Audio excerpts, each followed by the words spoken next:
Hello dear student, आज हम discuss करेंगे सेंट्रल डोग्मा ऑफ बायोलॉजी में ट्रांसलेशन। इससे पहले हमने डिस्कस किया डीएनए रिप्लिकेशन, ट्रांसक्रिप्शन और अभी हम ट्रांसलेशन डिस्कस कर लेते हैं।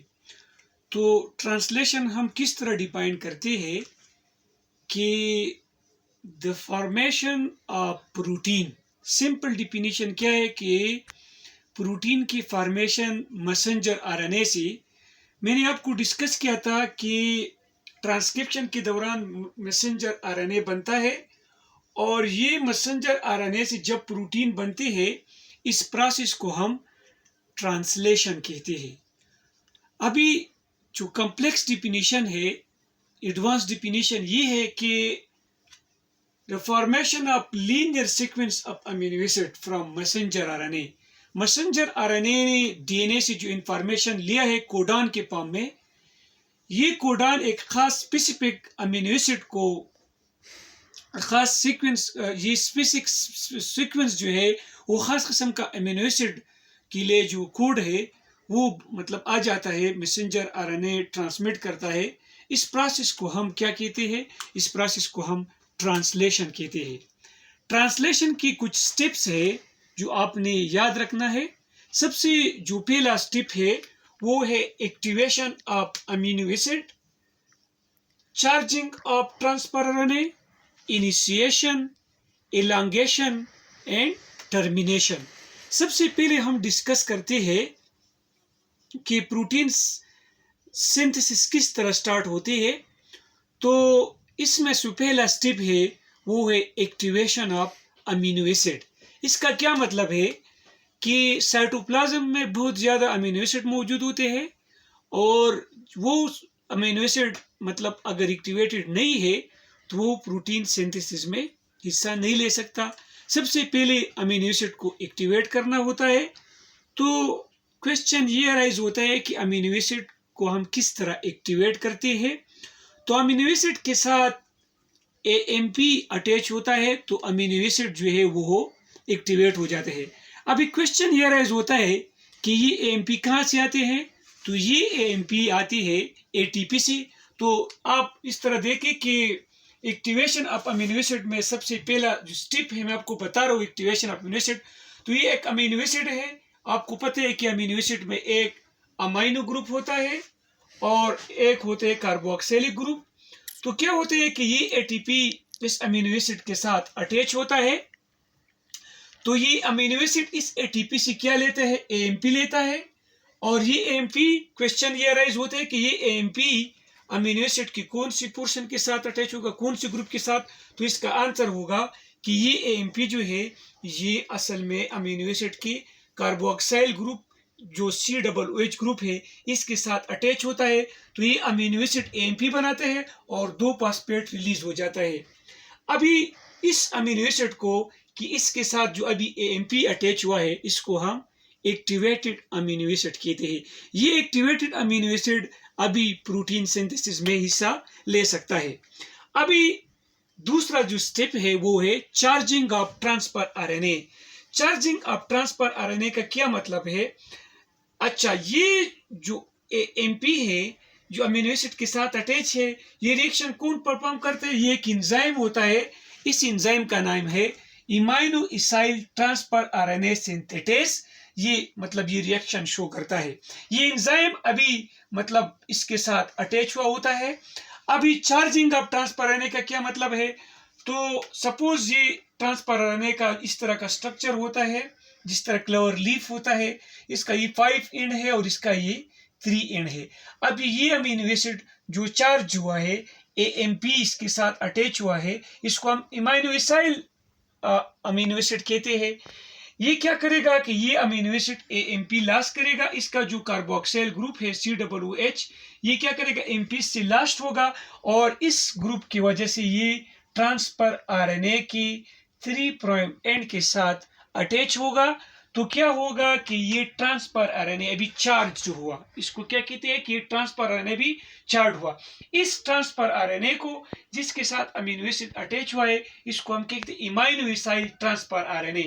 ये मतलब aminoacyl transfer RNA synthetase enzyme ये रिएक्शन जो है ये कैटालाइज करता है। तो अभी अमीनो एसिड भी चार्ज हुआ है, अमीनो एसिड भी एक्टिवेटेड हुआ है और अभी ट्रांसफर आरएनए जिसके साथ अमीनो एसिड अटैच हुआ है। फिर नेक्स्ट क्या होगा कि ये ट्रांसफर आरएनए क्या होगा, ये now this transfer RNA they should combined with the messenger RNA. ये ट्रांसफर आरएनए भी मैसेंजर आरएनए के साथ अटैच होगा। लेकिन इससे पहले मैं आपको एक कॉन्सेप्ट क्लियर करना चाहता हूँ कि ये मैसेंजर आरएनए है और इस मैसेंजर आरएनए की स्टार्ट कोडॉन से पहले यहाँ पर एक सीक्वेंस होता है और इस सीक्वेंस का मतलब है एजीजी या एजीजी एक सीक्वेंस होता है। ये कहाँ पे मौजूद होता है, ये मौजूद होता है मैसेंजर आरएनए पे मौजूद होता है। ये सीक्वेंस जो है इस सीक्वेंस का नाम है शाइन डलगार्नो सीक्वेंस। ये शाइन डलगार्नो सीक्वेंस मौजूद होता है स्टार्ट कोडॉन से 8 या 9 न्यूक्लियोटाइड पहले, मतलब 5 प्राइम एंड पे ये मौजूद होता है। अभी इस सीक्वेंस का काम क्या है, इस सीक्वेंस के कंप्लीमेंट्री राइबोसोम के स्मॉलर सब यूनिट 30S सब यूनिट पे एक सीक्वेंस होता है।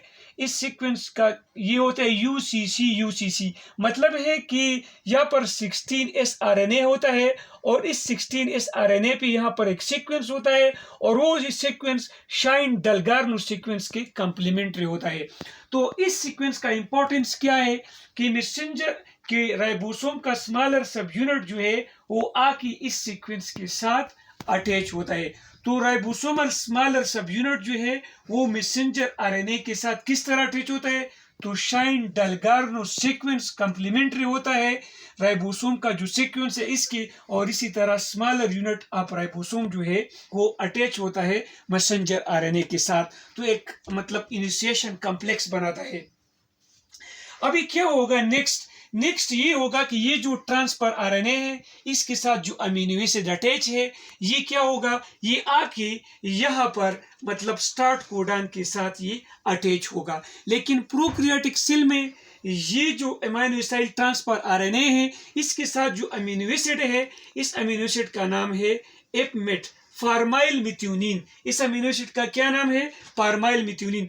तो फार्माइल मिथ्योनिन अमीनो एसिड इस ट्रांसफर आरएनए के साथ होगा और वो यहाँ पर स्टार्ट कोडॉन के मतलब के साथ यहाँ पर अटैच होगा। ये कौन अटैच करेगा, ये अटैच करेगा एक फैक्टर है, इसको हम IF2 कहते हैं, इनिशिएशन फैक्टर 2। तो क्या होगा, अभी क्वेश्चन ये राइज होता है कि ये फार्माइल मतलब ये कहाँ से ये ग्रुप लेके आता है, तो ये मतलब ये हासिल करता है N9 पारमाइल टेट्राहाइड्रोफोलेट एक इंजाइम है, वो इंजाइम का नाम है ट्रांसमिथाइलेज इंजाइम। वो क्या करेगा कि ये फार्माइल ग्रुप जो है इस कंपाउंड से मतलब ट्रांसफर आरएनए के साथ अटैच करेगा और ट्रांसफर आरएनए जो है वो क्या होगा, ट्रांसफर आरएनए स्टार्ट कोडॉन के साथ अटैच होगा। अभी ये नेक्स्ट फिर क्या होगा, जब ट्रांसफर आरएनए स्मॉलर सब यूनिट के साथ अटैच होते हैं, मैसेंजर आरएनए के जरिए स्मॉलर सब यूनिट के साथ राइबोसोम के साथ अटैच होता है, तो फिर इसके बाद क्या आता है, इसके बाद फिर आता है लार्जर सब यूनिट ऑफ राइबोसोम आ जाता है। अभी इसके बाद क्या होगा, जब इनिशिएशन कॉम्प्लेक्स बनता है तो इसके बाद इनिशिएशन स्टार्ट होगा। इनिशिएशन में क्या मतलब प्रोसेस है, तो आपने याद रखना है, मैं आपको बता रहा हूँ कि ये आपका मैसेंजर आरएनए है और मैसेंजर आरएनए के साथ अभी जो है स्मॉलर सब यूनिट और लार्जर सब यूनिट जो है वो अटैच हुए हैं मैसेंजर आरएनए को। अभी जो लार्जर सब यूनिट है जब ये अटैच होता है तो 3 साइट्स होते हैं अमीनो एसिड ट्रांसफर आरएनए की एंट्री के लिए। तो आपने याद रखना है, सबसे पहले इनिशिएशन में क्या होता है कि ये जो पी साइड है इससे सबसे पहला जो ट्रांसफर आरएनए है इसके साथ अमीनो एसिड अटैच है वो यहाँ पर आया है और उन्होंने स्टार्ट कोडॉन के साथ इन मैसेंजर इस ट्रांसफर आरएनए के साथ एंटीकोडॉन है, यूएसी है, और यहाँ पर एयूजी है, मतलब स्टार्ट कोडॉन है, तो इसके साथ अटैच होता है, तो इसको हम इनिशिएशन कहते हैं। फिर नेक्स्ट क्या होता है मैं आपको बता रहा हूँ। नेक्स्ट ये होता है कि एक दूसरा मतलब ट्रांसफर आरएनए जिसके साथ एक खास अमीनो एसिड होता है, सपोज यहाँ पर एक कोडॉन है CAA, तो ये ट्रांसफर आरएनए क्या करता है कि ये इसमें एंटी कोडॉन होता है GUU। तो ये क्या होता है कि ये एमाइनो एसाइल साइट पे एंट्री करता है, मतलब यहाँ पर आ जाता है और इसके साथ मतलब अटैच होता है। तो क्या होता है कि हमने बताया था कि अमीनो एसिड जो फर्स्ट अमीनो एसिड है, पी साइट वाला अमीनो एसिड, यहाँ पर जो ट्रांसफर आरएनए के साथ अमीनो एसिड अटैच हुआ था, तो वो कौन सी साइड पे अटैच हुआ था? कार्बोक्साइल, COOH एंड इसका अटैच हुआ था। अब ये एक एंजाइम है पी साइट और ए साइट के दरमियान, इस एंजाइम का क्या नाम है? Peptidyl transferase. ये पेप्टिडाइल ट्रांसफेरेज क्या करेगा? It remove transfer RNA from the amino acid that was attached to the COOH group। ये क्या करेगा? ये ट्रांसफर आरएनए जो है, ये ट्रांसफर आरएनए क्या करेगा? ये रिमूव करेगा। ये ट्रांसफर आरएनए क्या करेगा? इस ट्रांसफर आरएनए को रिमूव करेगा पेप्टिडाइल ट्रांसफेरेज, और ये ट्रांसफर आरएनए जो है यहाँ पर आ जाएगा। अभी यहाँ पर ये जगह खाली है, और इस अमीनो एसिड का आपको पता है कि इस अमीनो एसिड का अभी COOH ग्रुप जो है वो मतलब खाली पड़ा है, और इस अमीनो एसिड का NH2 ग्रुप जो है वो खाली पड़ा है। तो इस NH2 ग्रुप के दरमियान और COOH ग्रुप के दरमियान एक बांड बनेगा, तो इसको हम क्या कहते हैं? Peptide bond. अभी नेक्स्ट क्या होगा इलांगेशन में? नेक्स्ट ये होगा कि ये जो मतलब राइबोसोम है, ये राइबोसोम क्या करेगा? मैसेंजर आरएनए पे इस तरह मूवमेंट करेगा। तो जब मूवमेंट करेगा तो ये मतलब क्या होगा? ये होगा कि इसका जो पी साइड का ट्रांसफर आरएनए वो यहाँ पर आ जाएगा, और ए साइड का आरएनए यहाँ पर आ जाएगा। सपोज ये ए साइड का आरएनए जो है यहाँ पर आ जाएगा, ये जब मूवमेंट करेगा तो यहाँ पर खाली होगा, तो यहाँ पर एक और ट्रांसफर आरएनए आएगा, तो वो भी इस तरह बांड बनाएगा। इसी तरह ये बांड बनेगा और इस तरह एक पॉलीपेप्टाइड बनेगा। इसको हम क्या कहते हैं? इसको हम कहते हैं कि ये इलांगेशन है। क्या होगा जब ये राइबोसोम यहाँ पर आएगा? तो यहाँ पर स्टॉप कोडॉन आएगा। स्टॉप कोडॉन कौन कौन से है? UAA, ठीक है ना, UAG, इस तरह के स्टॉप कोडॉन आएगा। तो ये फिर क्या होगा कि इसका यहाँ पर ट्रांसलेशन स्टॉप होगा। इस स्टेप को हम क्या कहते हैं? टर्मिनेशन। ये टर्मिनेशन मैं आपको सेपरेट लेक्चर में डिटेल में पढ़ाऊंगा।